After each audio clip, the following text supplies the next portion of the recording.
Welcome to Christ Assembly. My name is Bert Allen. Have you ever wondered why folks don't like to go out and share their faith very much? As a matter of fact, I sometimes think of it like a cocoon for most people that have come to Christ. They like reading their Bible, they like praying okay, but they aren't really motivated to go out and share their faith and tell other people about how they can receive the free gift of eternal life. They would much prefer a Bible study on the names of God than a course on how do you share your faith, and then a course where you actually go out and share your faith and make disciples. And a lot of people doubt that they really have strong enough faith to go out and tell anybody else about Christianity. And they kind of know in their own life they're not perfect, so they're kind of wandering around and going, how are my doubts going to interface with going out there and making disciples and sharing my faith with Jesus Christ, about Jesus Christ with other people? Well, let's turn in the Bible to Matthew chapter 28. Jesus has been resurrected. He's set a time and a place to meet the disciples in Galilee. He's going to a certain mountain where they're going to meet him, and they all get together. So I'm in Matthew chapter 28, verse 16. The 11 disciples proceeded to Galilee to the mountain which Jesus had designated. So Jesus told them, meet me at this mountain. I'll see you there. And they go. When they saw him, they worshiped him, but some were doubtful. Some of the 11 guys, that would mean more than one, not just one, but probably more than one of them, were doubting Jesus. They were doubting if he's really going to help them. What's really going on? We know Thomas earlier had doubts, and those doubts were taken care of when Jesus showed him his hands and his side and said, Thomas, believe, stick your hand here, touch me, whatever it's going to take. But these guys have doubts when they meet Jesus in Galilee. And I want to talk to you about, from the text, about how God deals with our doubts and sharing our faith and making disciples. How do those two things go together? Jesus didn't pause for one moment when the man said, or some of them said, that we have doubts. And if they didn't say it out loud, Jesus certainly knew what was going on in their hearts and their minds. He knows our hearts and our minds. And most folks who have come to Christ and are saved and born again, those folks often are not eager, and maybe you're one of them, to go share your faith today. You really don't want to share your faith. But let's see what Jesus did with those doubts. How do we overcome our doubts so that we can then become people who share our faith and make disciples? Well, I want you to think about how Jesus put the Great Commission. The Great Commission refers to Jesus looking at those 11 disciples. I'm going to call them learners. Those 11 learners and saying, y'all need to learn to go out and do this. Get over your doubts. Just go do what I want and you'll overcome your doubts. It's a real simple process. Obedience cures our doubts. I'll say that again. Obedience to the commands of Christ cure our doubts. It's the obedience that helps you get past those doubts. Well, obedience to what? Well, this is Matthew 28:18. And Jesus came up and spoke to them, saying, all authority has been given to me in heaven and on earth. So Jesus was raised from the dead after being crucified. Jesus now has all authority. Remember, Jesus told people during his lifetime in the flesh that I have authority to heal sin. I'm the only one who can heal sin. I'm the only one with that kind of authority and power. But here he focuses upon the word exousia, the authority, that right that he has, the power that goes with it, and all that's required to send out everybody across the world that claims his name as Savior, that as we call upon him, he sends us out with his calling. Well, what does that mean exactly? Go back to verse 18. He says, all authority has been given to me in heaven and on earth. He has a purpose for receiving that power from his Father. And the purpose is that he's going to empower us and equip us and send us to go make disciples. So this is verse 19 now. Go therefore and make disciples of all the nations. You could translate these as having gone. So I want you to go. I'm promising you need to go. We need to be reaching out every day in our lives, going out for Jesus to our workplace, to school, to whatever it is that God's calling you to do every day. We need to be going out there, and having gone there in the name and power and authority of Christ, then we're going to make disciples. And that's an imperative. It's a command. Jesus commands us to go make disciples. Well, okay, but how do you make disciples, which I'm going to call learners? How do you make learners of Christ? Well, the first step is you share the gospel of the Lord Jesus Christ to them, and they become born again when they receive that free gift of eternal life. I'll discuss that more at the end of this video. But maybe you're in that place where you still got your doubts. Obedience to this command of go out, having gone, now make disciples. That's really how he put it in the text. Make learners. Make people who learn from Christ. Okay, make disciples of whom? Well, make disciples of all the nations. So wherever God has planted you today, that's exactly where he wants you to start making disciples. At work, at home, in your family, with your relatives, with your friends. Wherever you might be, that's the time to start making disciples. The first step is sharing the gospel of the Lord Jesus Christ with them. And for the people who believe, they're going to need to learn how to follow Jesus. You're not making disciples of yourself. You're making disciples of Jesus, using his authority and his power.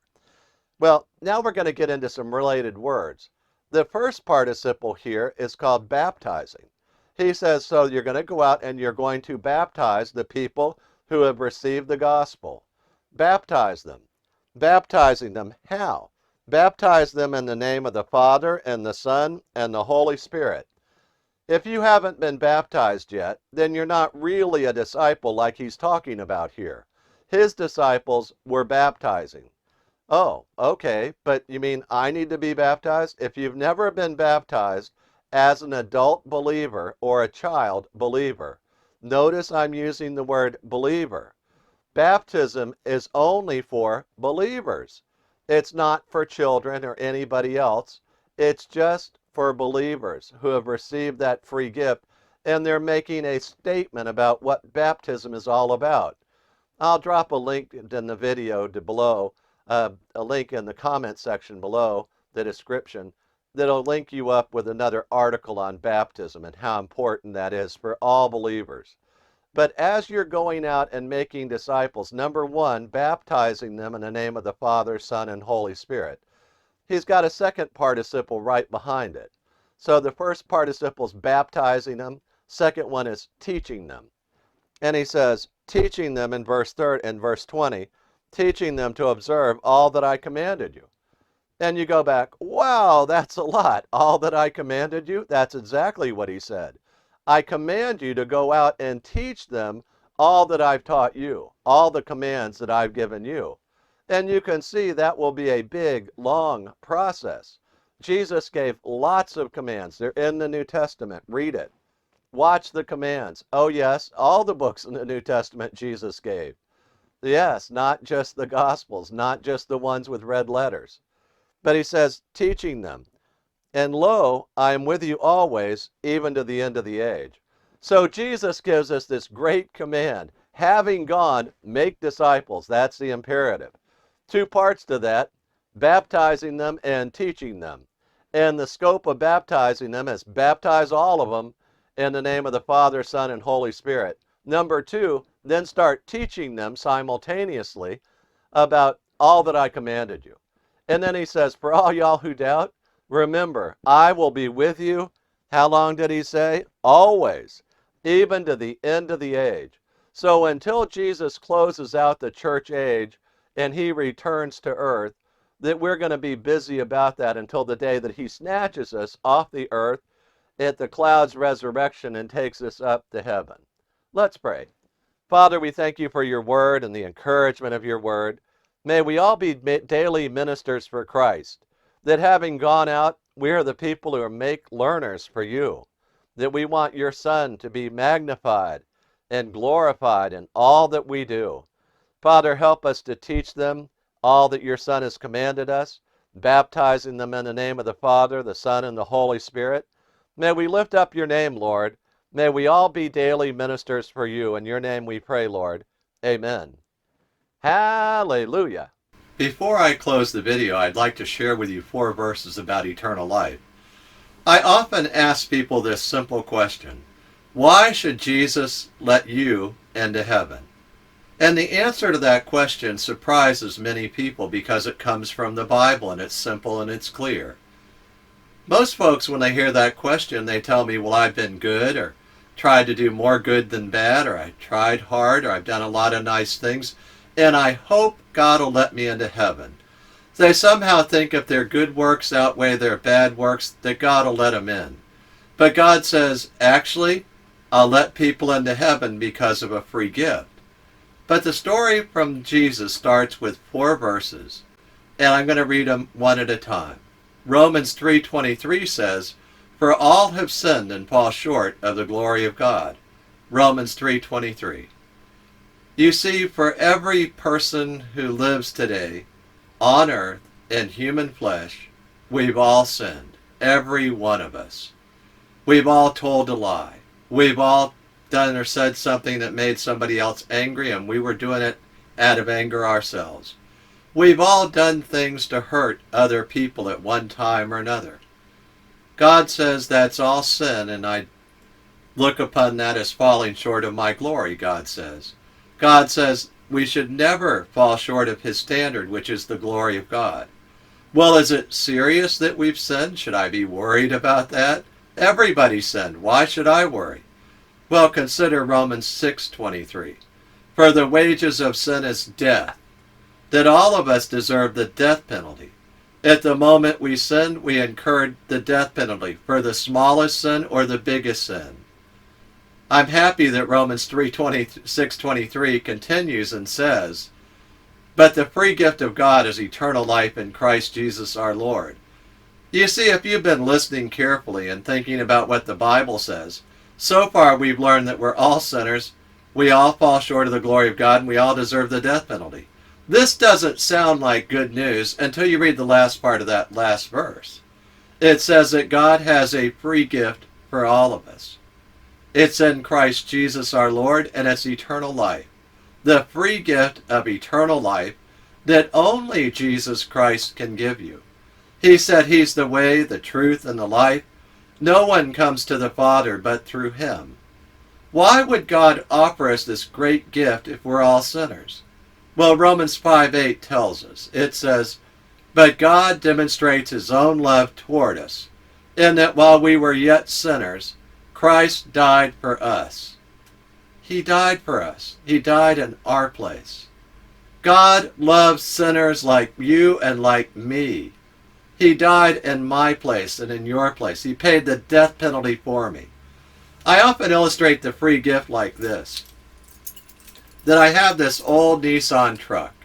It has 285,000 miles on it. It's not that great a truck. It sits at the beach every day. But I illustrate the point this way. I hold up the keys to my truck and I say, I'm going to make you a symbolic gift of my truck. But until you take the keys out of my hand, it's not your truck yet. Well, let me tell you what I mean. A lot of people have been going to church for years. They know all about Jesus. They can quote verses about Jesus. But they know in their heart that they're not quite right with God. And there's never been a day in their life where they've been born again and they know it. You see, they're just staring at the keys in God's hand, and he's offering you the free gift today of saying, reach out by faith and receive that free gift and take it into your heart today. Receive the free gift. Okay, how do we do that? Well, Romans 10:9 tells us how to do that. It says that if you confess with your mouth Jesus is Lord and believe in your heart that God raised him from the dead, you will be saved. And he means saved from the death penalty, eternal destruction. So we can receive that free gift right now by faith, and we can pray a prayer together. I urge you to pray with me. I'm going to pray it right now. Lord Jesus, I thank you that you love me. I confess that I am a sinner and I fall short of the glory of God. I confess too that I deserve the wages of sin, which is death. But Lord, you offer me the free gift of eternal life in Christ Jesus our Lord. I accept that free gift right now. I believe that you love me and that God died on the cross for me, that Jesus Christ is God, and he died on the cross for me. You paid the death penalty for me, Lord Jesus. Thank you so much. I confess with my mouth Jesus is Lord, and I believe in my heart that God raised him from the dead. I repent of my sins, and I accept that free gift, Lord. Thank you so much that you have forgiven me. In your name I pray. Amen. Now, if you prayed that prayer with me, I'd love you to send me an email and we'll rejoice together. Send me the email at friend@christassembly.org. That's friend@christassembly.org. I look forward to hearing from you. Hallelujah.